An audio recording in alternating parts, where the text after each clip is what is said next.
Welcome to the Zesty Ginger Podcast. We are Megan and Dr. Alex. We are here for transformation. Yours, ours, and the collective. Personal and professional for practitioners. But not just any transformation. Compassionate transformation.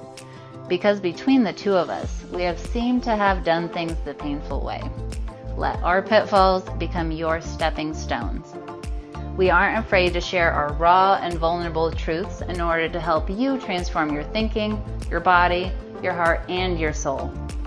Combining 15 years of functional medicine with brain-based habit change to lead you to the best life possible in a compassionate way.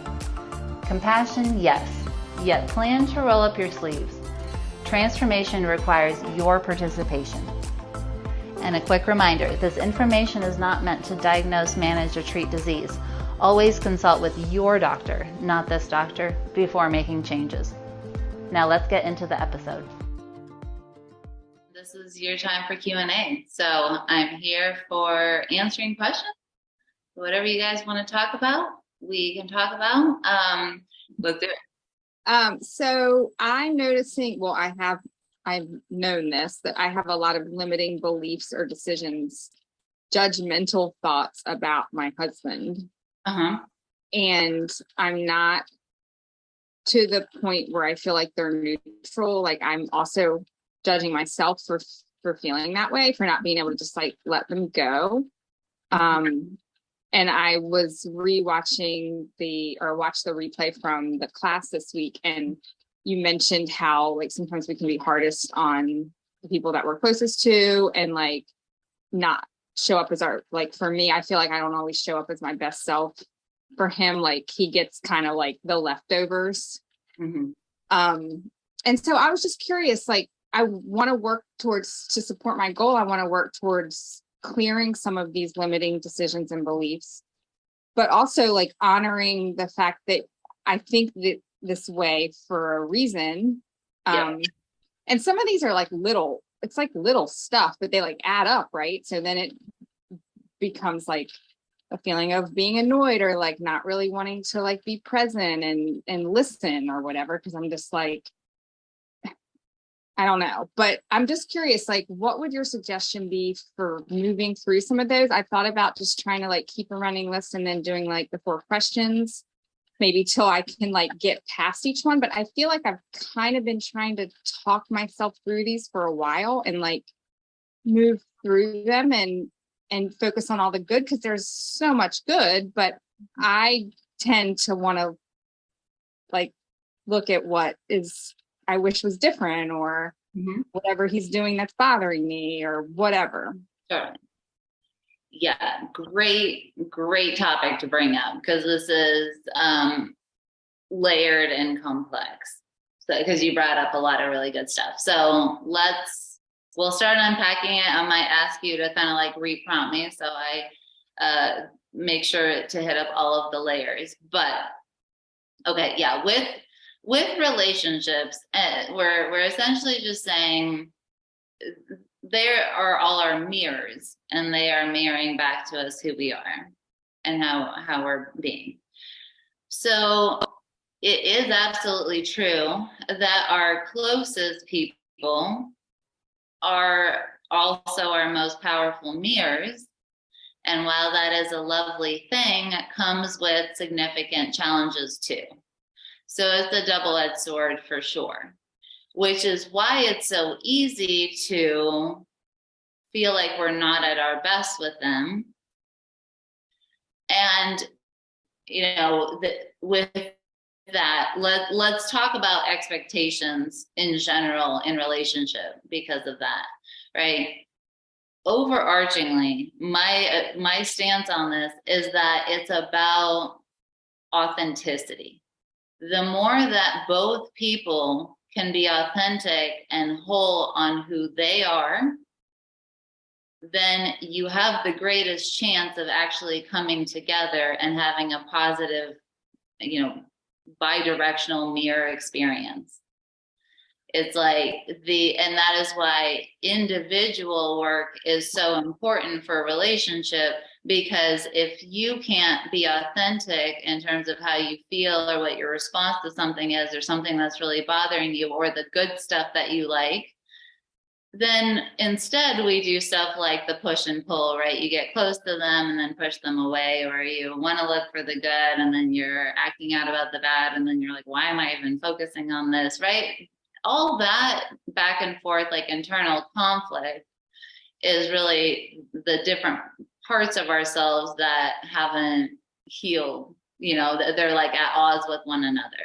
And so that is why relationships do get better when we do this kind of work. For it, yeah, Michelle, I agree. This is a great question.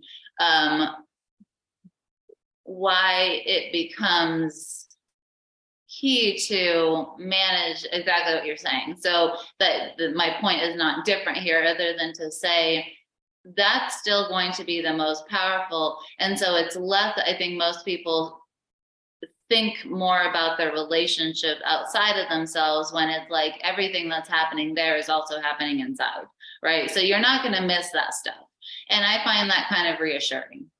Yeah, anything that you do there, because you can come more as like, this is who I am, and I'm going to own that instead of hiding from you or trying to be something I'm not or whatever, then conversations can be different. Because part of, I think, what you're saying is that some of it isn't working for you, right? And then I feel like some of this stuff is just his personality. And so it's like, that's like the issue, I think, is I'm like, I know I can't change him. I don't even know if I really want to. Well, I mean, maybe if I could, but it's like, there's stuff I do and stuff about me that let's think about that. Even if you could change somebody, then think about this.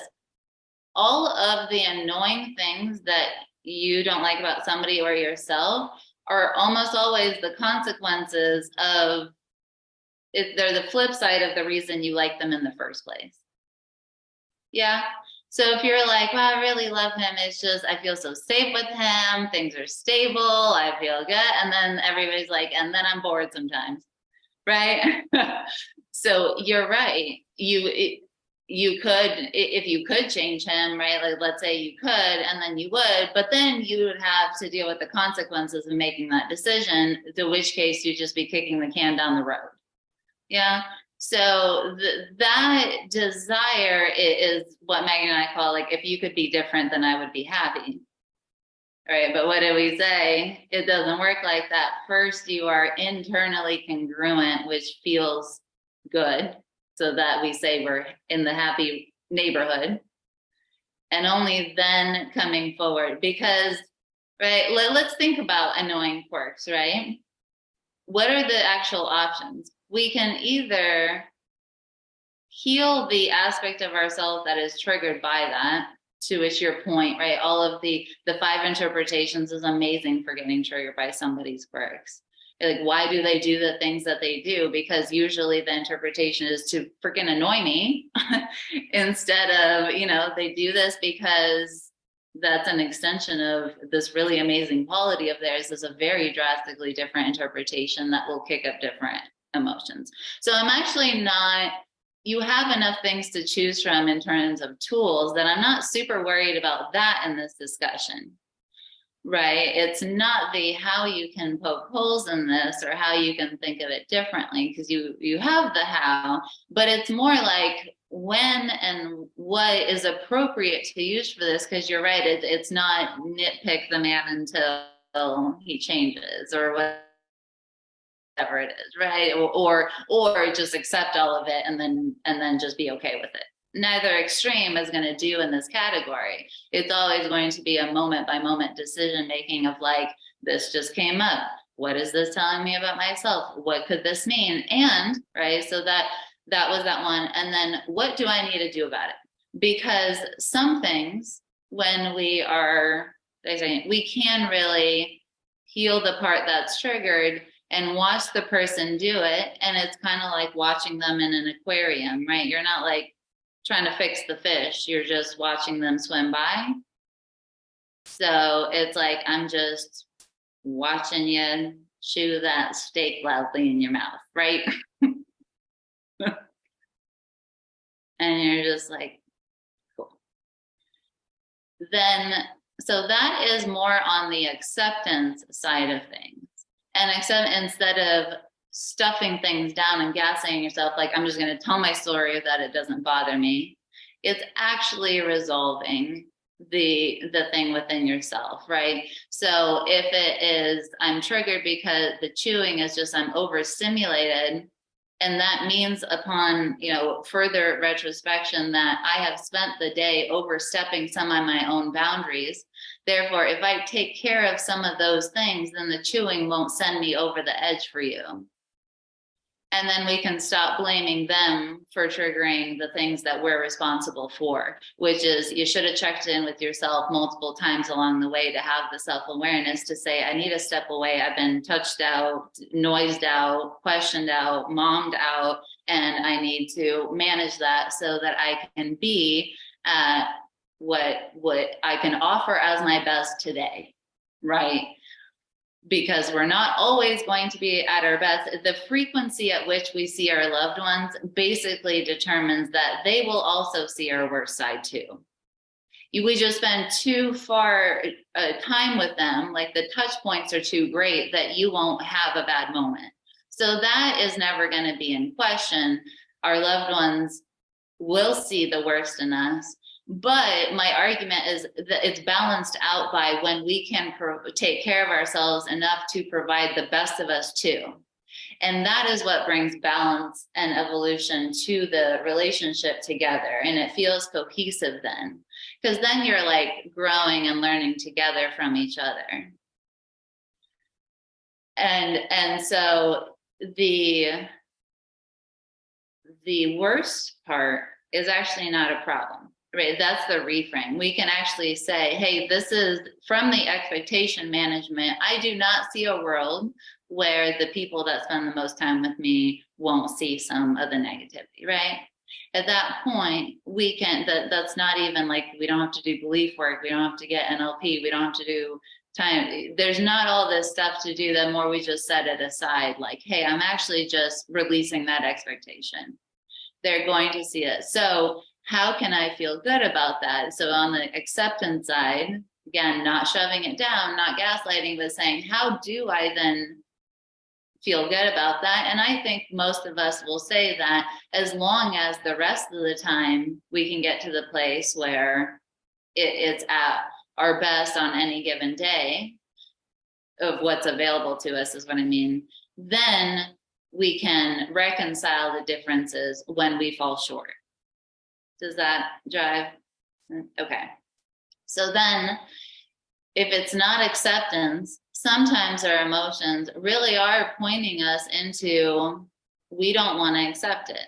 So if we've been doing stuff like that, then we have to figure out what needs to be addressed. And in that category, there's also a bunch of options, right? Because there are some things that are completely reasonable to bring up. And when it comes to authenticity and courage, what's cool and what starts happening is conversations that are like, hey, I can see this in you. I have this awareness of myself and why this brings out this negative aspect of me. Here's how I'm handling it on my end, but could you please work with me by doing this? You see how that feels so different than, you always do this, that's so annoying, right? Because that level of conversation sets up a scenario where we can actually go, you know what, I know this isn't that reasonable, but could you please actually just do it with me? And it's shocking how many times humans are so like neuroplastic. They will go with you if you're like reasonable about it, right? For the most part, people are more than happy to make the people that they love happy. But when we come at it in that dysregulated, unaware way, then of course it's like we trip our wires, then we trip over theirs, then they trip over theirs and then come back to trip over ours. And so it's just a mess going back and forth, and it turns into a fight. Right. So at that point, that is where the combination of those things allows these conversations to be much easier, or even just to come to someone and say, this is a past trauma. Right now I'm dating again, right? Like I'm new to dating. So I'm literally watching my brain play out things from my past relationship, just like expectations that I have. Or like yesterday, going out to dinner, I was putting on my shoes and I had it just firing off an old brain pathway. I slipped the shoes on, but they had a clasp, and I walked out the door and I was like clasping them as I was walking. And he like stopped me. He was like, you could have just put your shoes on in the house. Like it would have been, you could have just like sat down on the couch. Because we've had this conversation before, right? There was, I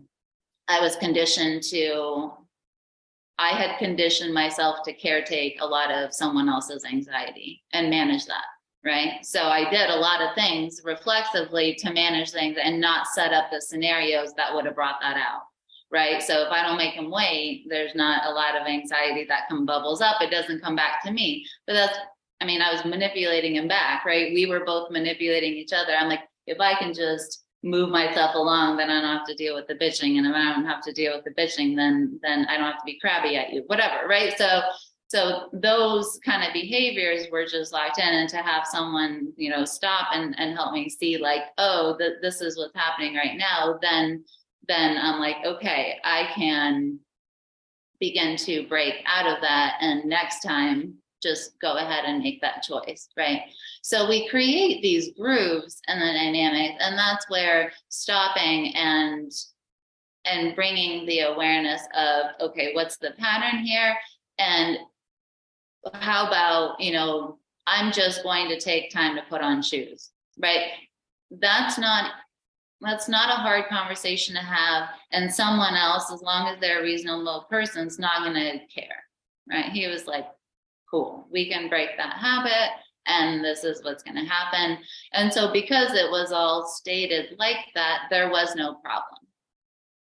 If I had been triggered by the hallway thing and be like, I'm just trying to hurry, then it never would have gone like that, right? So that's what I mean by it building on each other.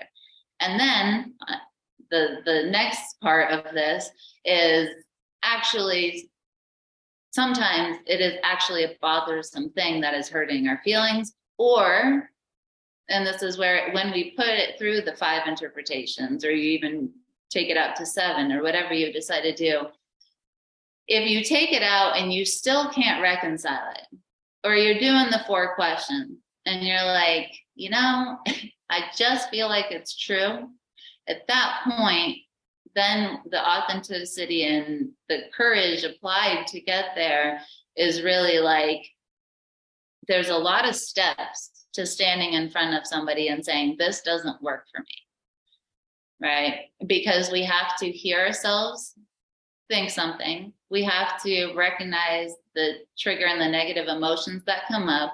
We have to have picked some options on what do we think could fix it, right? Like what could they do, or what would we prefer instead?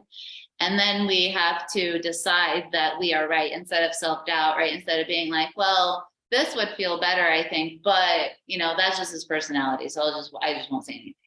You just like looped and then came right back to where you started, looped, right? And so people feel stuck there.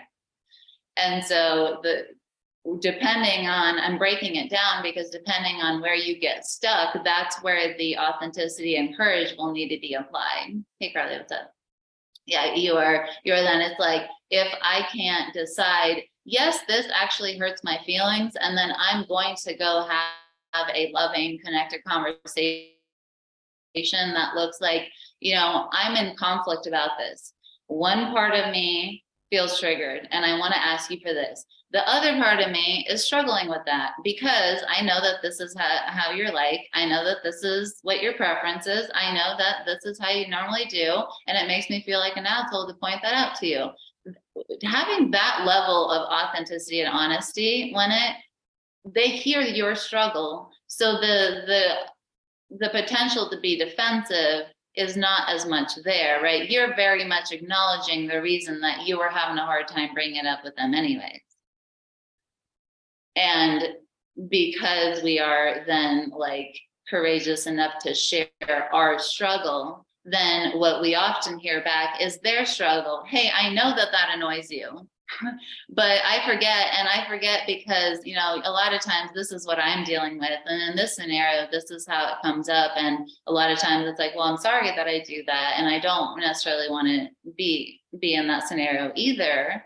And now what you have elicited is like the desire to come together and work as a team to create relationship dynamics that truly serve both of you, right? And then it's very different to be like, I'm feeling triggered by this thing. Are you also having this thing that you're triggered by? Because then both people can say yes. And then what does it look like? Yeah, maybe it's, okay, we come together and just like hug, right? Just hold each other for a minute and be like, okay, we're both okay. We're both just struggling. Like, oh, what is this? Or, okay, we're just having a little bit of a hard time. Let's give each other some space and then come back together, whatever it is. And I think that kind of working together in a relationship it's a skill that's developed. And so I think of it very similarly as any sort of gentle exposure therapy model, right? On like, if you can start with small annoyances and things that don't send you off the ledge, and you know that don't send him off the ledge, then you can start to create who you need to be to come together in these conversations, right? Because we said just to get to the conversation alone takes a lot of self-development and lots of self-awareness. And then when you get there, both of you need to be thinking things, feeling it, using it as the compass, and then stating it in a way that the other person can understand. It's a very complex process that we're actually talking about, right? Two individual humans figuring out how to mesh together. I mean, incredibly complex as a thing, right? And so starting with things that are not huge problems, I think builds that confidence muscle that says we can figure out some of these things. And even when we can't, it feels so different to be like, I know that that's a struggle for you, and I know you're working on it, and these are the things that we are doing to come together on that. Sitting tight through that kind of turmoil is way easier than I just have to loop it in my own head and fight with myself and do all of those things. Okay. That was a lot. Thoughts, Kristen? That was so helpful. I'm going to have to rewatch that. Yeah, I mean, that is very, very, very helpful. Well, we will wrap up for the week. All right. Sending you lots of love. Mwah. Talk to you soon. Thanks for coming out to hang with us on the podcast. It is our goal to transform the way women are treated in healthcare. And we need your help. We need your help to get the word out. We have a lofty goal of 1 million downloads. And we know that as this podcast grows, we're going to be able to reach more women, get more amazing speakers for you, and bring the most cutting-edge information. If you found these podclasses helpful, please take a moment to text 5 women you know the link to the series. We appreciate your help so much. Can't wait to see you next time.